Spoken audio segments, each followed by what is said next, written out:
मौसम बदल रहा है, सर्दियां आने वाली हैं। आपने बहुत सारे चेंजेस अपने प्लांट्स में भी देखे होंगे, पत्तियां झड़ रही होंगी, प्लांट में फ्लावरिंग बंद हो गई होगी, तो ये साइन है कि आपका प्लांट डॉर्मेंसी में जा रहा है। तो विंटर्स में आपको कुछ खास ध्यान रखना पड़ेगा अपने पौधों का कि वो मरे नहीं, सूखे नहीं। तो आज मैं ऐसे 7 टिप्स आपके साथ शेयर करने वाली हूँ कि आप अपने प्लांट्स को विंटर्स में कैसे बचा सकते हैं। तो जुड़े रहिए मेरे साथ। Hello and welcome back. मैं हूं स्वाति और आप देख रहे हैं बैकयार्ड गार्डनिंग।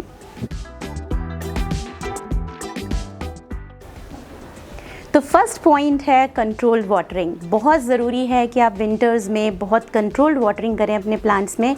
डेली वाटरिंग आपको नहीं करनी है। आप जब भी अपने पौधों में पानी डालें, एक थंब रूल बना लें कि मिट्टी को फिंगर पोक करके आपको चेक करना है। अगर आपकी फिंगर में मिट्टी स्टिक होती है तो वो साइन है कि आपको उसमें पानी नहीं डालना है।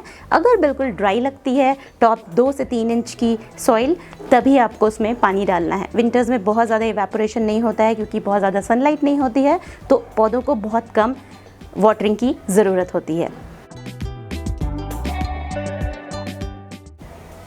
सेकेंड पॉइंट है आपको रेगुलरली फंजीसाइड या पेस्टिसाइड्स का स्प्रे करते रहना।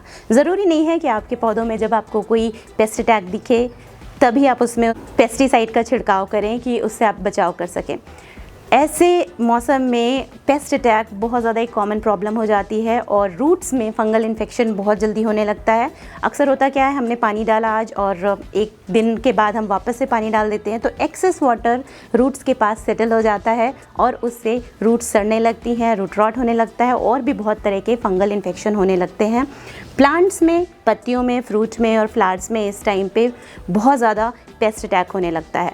तो आपके पौधे पे कोई फंगल इन्फेक्शन हो या ना हो, पेस्ट अटैक हो या ना हो, आप प्रिकॉशनरी 15 से 20 दिन में एक बार इस तरीके का कोई सोल्यूशन बना करके स्प्रे करते रहें। कुछ वीडियोस हैं मैंने पहले शेयर किए थे, उनके लिंक में डाल दूंगी, आप चेक कर सकते हैं।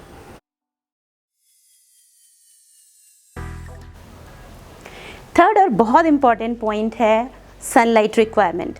सर्दियों में चूँकि बहुत ज़्यादा धूप नहीं आती है और गार्डन के हर एरिया में बहुत अच्छी धूप मिलती भी नहीं है पौधों को, तो बहुत ज़रूरी है कि आप अपने हर प्लांट की शफलिंग करते रहें ऐसी जगह पे जहाँ उसे कम से कम 3 से 4 घंटे की धूप डेली मिल सके।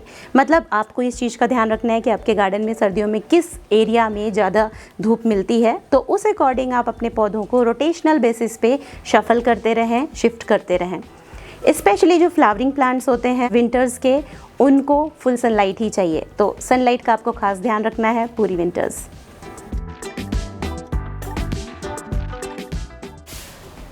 फोर्थ पॉइंट है पौधों की गुड़ाई करना, स्पेशली जो आपके पॉटेड प्लांट्स हैं, गमलों में लगे हुए हैं उनमें। क्योंकि होता क्या है, जब हम पानी डालते जाते हैं तो हमें इसका अंदाज़ा नहीं होता है कि मिट्टी ऑलरेडी गीली है और धीरे धीरे अंदर अगर मॉइस्चर बहुत ज़्यादा बना रहेगा तो उससे क्या होगा कि रूट्स में फंगल इन्फेक्शन होने लगेगा। तो आपको करना सिर्फ इतना है कि हफ्ते में कम से कम एक बार किसी भी खुरपी से या किसी भी शवल से आप उस मिट्टी की हल्के हाथों से गुड़ाई कर दें और ध्यान रखें कि इसकी रूट्स को डैमेज ना करें। इससे होगा क्या कि मिट्टी में एरिएशन होता रहेगा, फ्रेश ऑक्सीजन उससे जाती रहेगी और किसी तरीके का फंगल इन्फेक्शन नहीं होने पाएगा। फिफ्थ और बहुत इंपॉर्टेंट पॉइंट है, इस वक्त आपको अपने किसी भी प्लांट की हार्ड प्रूनिंग नहीं करना है। हार्ड प्रूनिंग का मतलब होता है जब हम किसी भी प्लांट की या किसी भी ट्री की बहुत सारी मोटी ब्रांचेस कट कर देते हैं जिससे उसमें नई ग्रोथ हो और प्लांट आपका डेंस हो।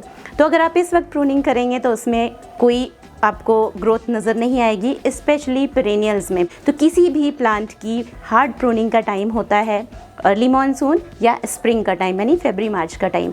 उस वक्त अगर आप प्लांट की प्रूनिंग करेंगे तो उसमें बहुत सारी नई शूट्स निकलेंगी, नई पत्तियां निकलेंगी, कलियां आएंगी। लेकिन विंटर्स में चूँकि प्लांट आपका डॉर्मेंसी पीरियड में जा चुका होता है, इस वक्त उसमें कोई ग्रोथ नहीं हो रही होती है। इनफैक्ट बहुत सारे ऐसे पौधे होते हैं जिसकी पत्तियां सारी झड़ जाती हैं, जैसे प्लूमेरिया यानी चंपा, जिसमें वाइट कलर के, पिंक कलर के फ्लावर्स आते हैं। आपने देखा होगा कि इस वक्त विंटर्स में उसकी सारी पत्तियां झड़ जाती हैं और सिर्फ स्टेम रह जाती है। तो इस वक्त आपको उस प्लांट को बिल्कुल डिस्टर्ब नहीं करना है, एज़ इट इज़ आप छोड़ दें, नॉर्मल वाटरिंग करते रहें उसकी, बहुत ज़्यादा पानी नहीं डालना है। और जब वापस स्प्रिंग का सीज़न आएगा तो आपको उसमें ग्रोथ नज़र आएगी। अगर आप इस सीज़न में पौधों में हार्ड प्रूनिंग करेंगे तो प्लांट और ज़्यादा स्ट्रेस में चला जाएगा। तो बिल्कुल आपको प्रूनिंग नहीं करनी है पूरे विंटर्स। सिक्स्थ और बहुत इंपॉर्टेंट पॉइंट ये है कि आपको इस वक्त यानी पूरी सर्दियों में किसी भी प्लांट की रिपोर्टिंग नहीं करनी है। सिर्फ 2-3 चीज़ों का आपको ध्यान रखना है। अगर आपके प्लांट में किसी भी तरीके का फंगल इन्फेक्शन है या फिर पेस्ट अटैक है तो आप उसको ट्रीट करें नीम सोल्यूशन या किसी और ऑर्गेनिक सोल्यूशन से स्प्रे करके। लेकिन अगर प्लांट में रूट रॉट हो रहा है तो ही आपको उस प्लांट की रिपोर्टिंग करनी है, वरना आप प्लांट को एज इट इज़ छोड़ दें उसके हाल पे।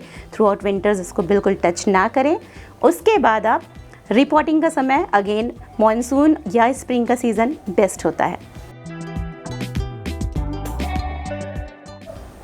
7th और लास्ट पॉइंट है, इस वक्त आपको किसी भी प्लांट में फर्टिलाइज़र नहीं ऐड करना है।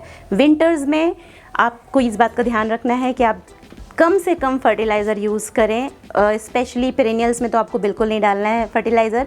जो विंटर वेजिटेबल्स हैं या विंटर फ्लावरिंग प्लांट्स हैं उसमें आप अगर फर्टिलाइज़र ऐड करना चाहते हैं तो थोड़ा सा ऐड करें, बहुत ज़्यादा नहीं, और आपके प्लांट बहुत अच्छी तरीके से ग्रो होते रहेंगे।